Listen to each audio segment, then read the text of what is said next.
Let me back up a sec because if you told me last week that a 10-year-old girl would walk into the boardroom of Monroe Holdings and change the fate of 1,200 people, I'd have laughed and asked what you were drinking. But that's exactly what happened.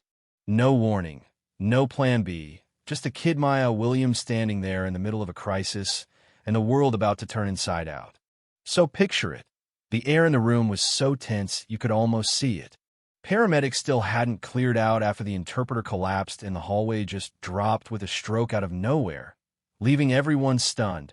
A $30 million deal with a Dubai delegation hanging by a thread, and the CEO, Victor Langston, looking like he might chew through concrete if someone didn't fix things fast. Investors already sharpening their knives. One slip and it's over, jobs gone, company history. In that mess, Maya's voice cuts through, clear as a bell. I can help. Security's on her in a second 10. After all, and this is Wall Street. Not a spelling bee, but she's not backing down, not even when two grown men grab her by the arms. She wriggles free, shouting, I speak Arabic and French, please. If you don't let me help, this company's finished. The whole room freezes. You know what I mean? It's like, for a heartbeat, everyone remembers how to hope. Victor wants her out, doesn't want the boardroom to turn into a circus. Executives argue. One guy yells, if she screws this up, we all pay. That's when Maya's mother, Liana, bursts in here, face pale, voice trembling, reminding everyone her daughter is just a child. For a second, nobody knows what to do until Victor finally raises a hand, stares at Maya, and says, we gamble once. He doesn't even blink. Let her try. The guards let go, and you have to see this little girl chest heaving, face tight with nerves, walking to the end of the table with 12 adults staring holes through her, her mother whispering prayers near the door.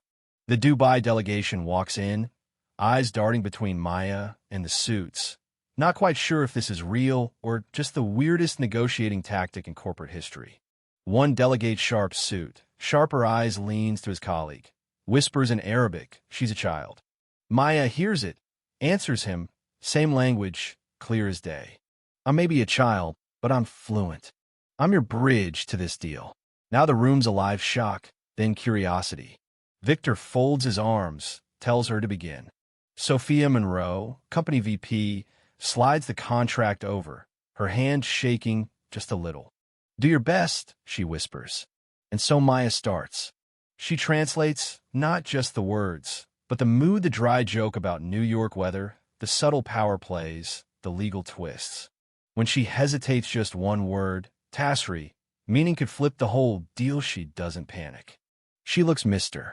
Al-Murad in the eye and calmly asks, did you mean regulatory exemption or export clearance? He smiles. Regulatory exemption. Relief is like a breeze through the room. But the real twist comes when Maya listens, not just translates. She picks up on the delegate's anxiety about timing, whispers to Sophia that if Monroe adds a stability guarantee to the contract, the Dubai side will accept the late payment clause. And just like that, a deal everyone thought was lost is signed, sealed, and saved by a kid in a hoodie with sweaty palms and eyes too old for her age. Victor watches Maya with something like awe. That's not just talent, he says later. That's leadership.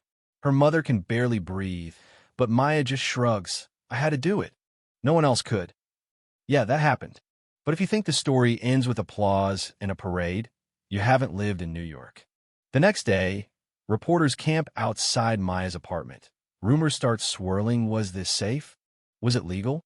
How did a 10-year-old get into a board meeting? Victor arranges for Maya and her mother to stay at a company suite. The board debates what to do with her. We can't ignore her, Victor insists. But no contracts. No exploitation.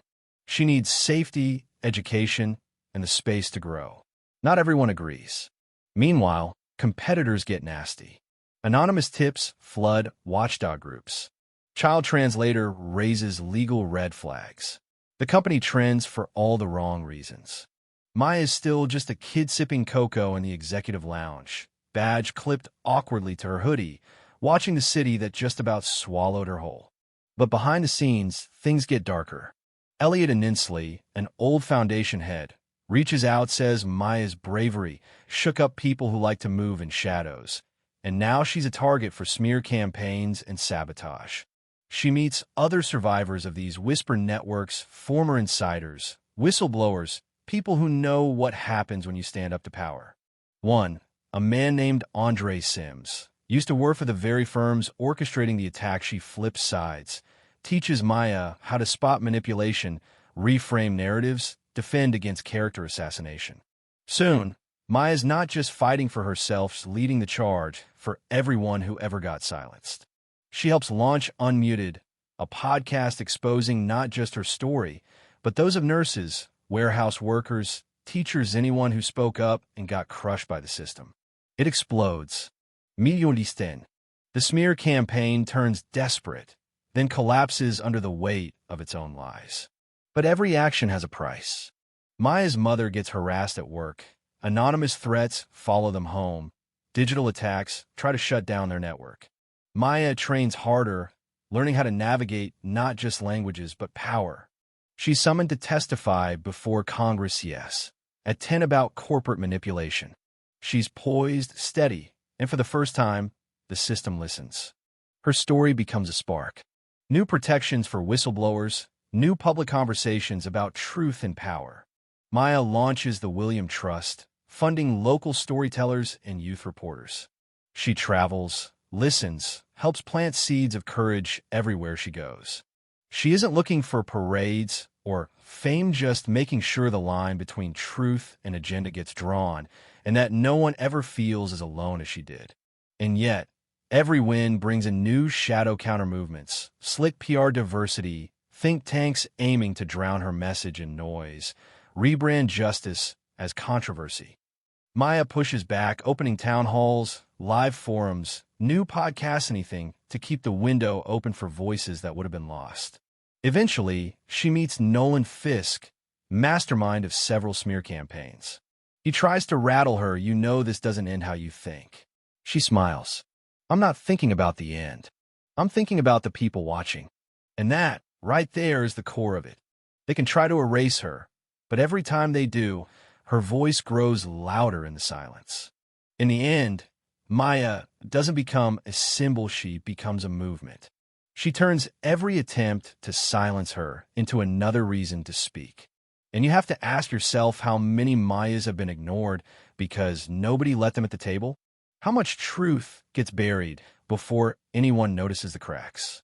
If you made it this far, maybe it's because you believe, like Maya, that stories matter. That courage matters, even when it shows up in the smallest package, at the worst possible moment. Drop your thoughts below. Who gets to tell the truth? And who gets to decide what's worth hearing? Are we listening? Or are we just waiting for someone else to speak first? Because sometimes the whole future is decided in a moment nobody planned for, and it's up to us to decide which side of that story we'll stand on.